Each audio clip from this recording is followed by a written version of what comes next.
Amis francophones, je vous salue dans le beau nom de Jésus-Christ et j'espère que euh, ce petit message que je vous apporte aujourd'hui vous trouvera en bonne santé, non seulement physique mais aussi spirituelle. Et nous partageons ensemble une parabole dans l'évangile de Luc qui commence au verset 16 et qui finit au verset 24. Un homme donna un grand souper et il invita beaucoup de gens. À l'heure du souper, il envoyait son serviteur dire aux conviés : « Venez, car tout est déjà prêt. » Mais tous, unanimement, se mirent à s'excuser. Le premier lui dit : « J'ai acheté un champ, je suis obligé d'aller le voir. »« Excuse-moi, je te prie. » Un autre dit : « Moi j'ai acheté 5 paires de bœufs et je vais les essayer. Excuse-moi, je te prie. » Un autre dit : « Je viens de me marier et c'est pourquoi je ne puis aller. » Le serviteur de retour apporta ces choses à son maître. Alors le maître de la maison, irrité, dit à son serviteur : « Va promptement dans les places et dans les rues de la ville et amène ici les pauvres, les estropiés, les aveugles, les boiteux. »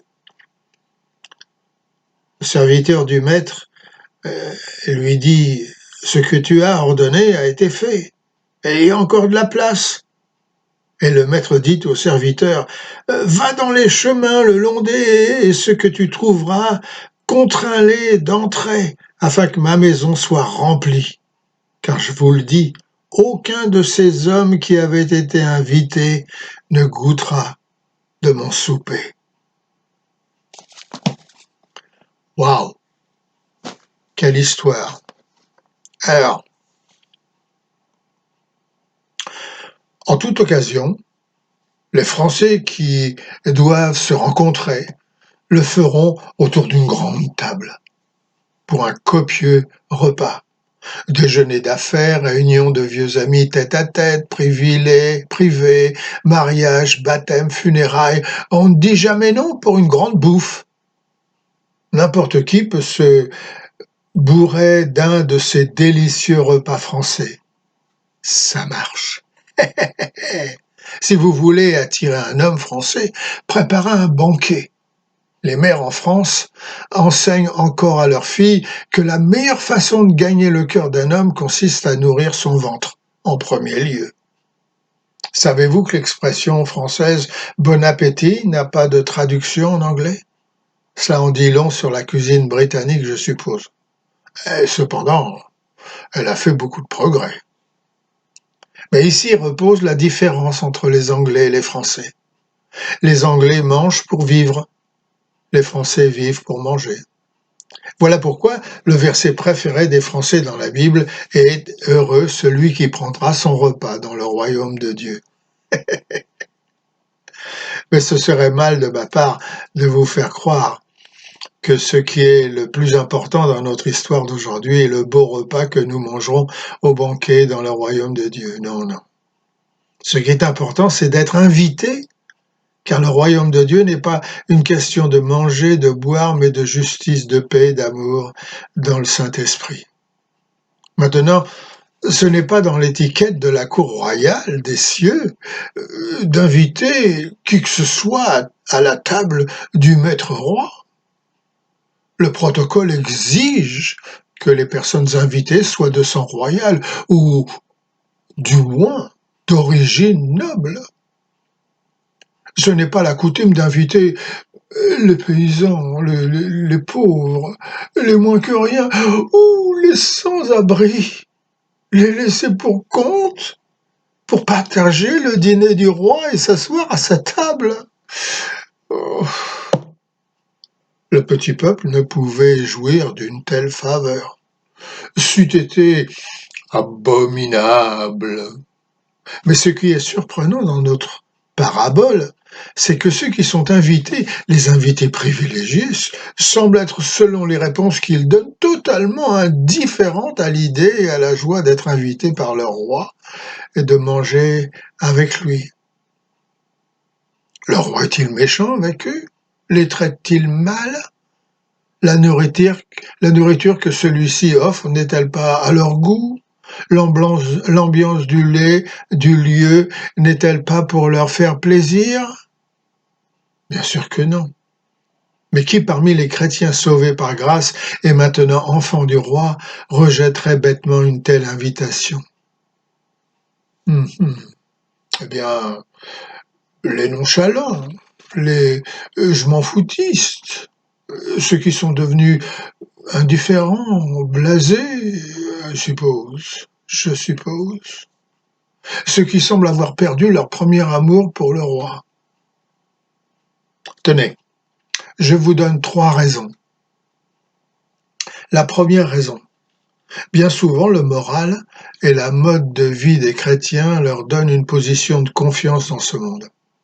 Mais notre implication dans la société peut nous conduire à la dégradation de la vie chrétienne si celle-ci n'est pas sous le contrôle de Dieu.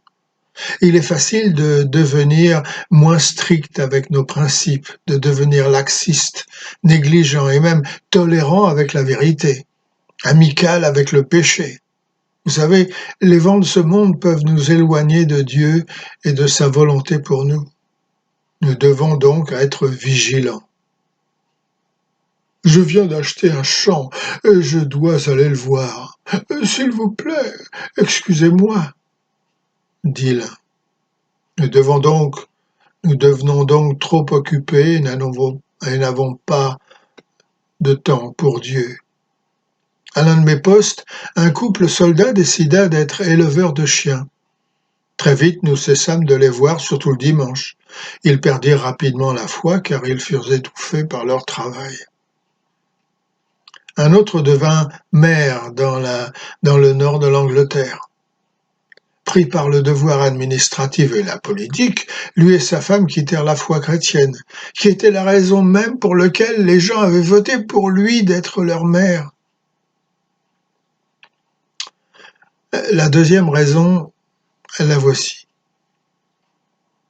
Ma fille Louise trépigne d'impatience pour la saison des soldes. Le mot solde sur la vitrine d'un magasin est une attraction irrésistible pour elle. Elle me poussera dans la boutique puis dira « Papa, tout ce qui est moins de 5 €, tu achètes ?» Mais je n'ai pas besoin de la... Peu importe, papa, tout ce qui est moins de 5 €, tu achètes. Mais enfin, je n'ai pas besoin de... Papa, à ce prix-là, tu achètes. Ah mes amis, l'attraction du nouveau, d'une bonne affaire. Mais quand on l'a acheté, cela change nos vies. Je viens d'acheter 5 jougs de bœuf et je suis sur le point de les essayer, excuse-moi, a déclaré un autre. De nouveaux biens nous possèdent. Combien de personnes se sont détournées de Dieu à cause d'un nouveau passe-temps, l'encouragement d'un nouvel ami non chrétien? Combien de personnes se sont détournées de Dieu à cause d'un nouvel environnement, un nouveau travail, un engagement sportif pour nos enfants le dimanche? Ma femme et moi avions des amis dans le Kent qui, dès qu'ils ont acheté une nouvelle caravane, ils ont commencé à aller au Caravan Club le dimanche. Lentement, mais sûrement, ils ont cessé d'aller à l'église. Au fil du temps, ils perdirent complètement la foi. Puis-je ajouter à ce stade que ces 2 excuses montrent bien la bêtise de ces 2 hommes dans notre parabole? Qui d'entre nous achèterait un champ sans l'avoir vu? Et qui achèterait 5 bœufs sans les essayer premièrement? Ils doivent être complètement fous. Certains chrétiens, croyez-moi, le sont. Alors la troisième raison. Je viens d'épouser celle qui maintenant est ma femme, donc je ne peux pas venir, a déclaré le troisième. En lisant cette parabole, je me suis demandé si le mari avait honte de présenter sa jeune femme à son roi. Se pourrait-il qu'elle ait tenu son mari à l'écart de son roi parce qu'elle adorait un autre roi? Un chrétien peut-il épouser un non-chrétien? Je n'ai jamais rencontré un chrétien mariant un non-chrétien, l'amener à la foi, sauf un cas. Professeur de mathématiques à l'université de Stockton, amenant sa femme aux réunions tous les dimanches, il restait à l'attendre elle et ses enfants. Un jour, il a donné sa vie à Jésus-Christ pendant que nous tenions la réunion. Il est devenu sergent-major du poste. Vous voyez, être juste marié aurait pu être une excellente occasion pour les mariés de venir à un bon dîner invité par le roi maître et de s'asseoir à une table entourée d'amis. Que se passera-t-il lorsqu'ils commenceront à avoir des enfants?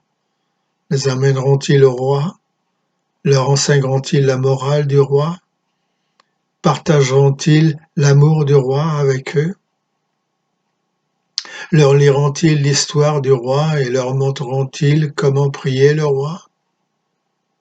Mes amis, la religion chrétienne est une religion d'amour. Elle trouve sa racine dans l'amour incommensurable de Dieu.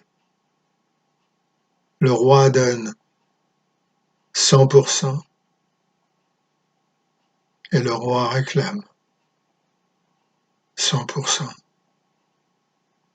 C'est ça, aimer, n'est-ce pas? 100%. C'est tout ou rien. À vous de choisir. Dieu vous bénisse et vous garde.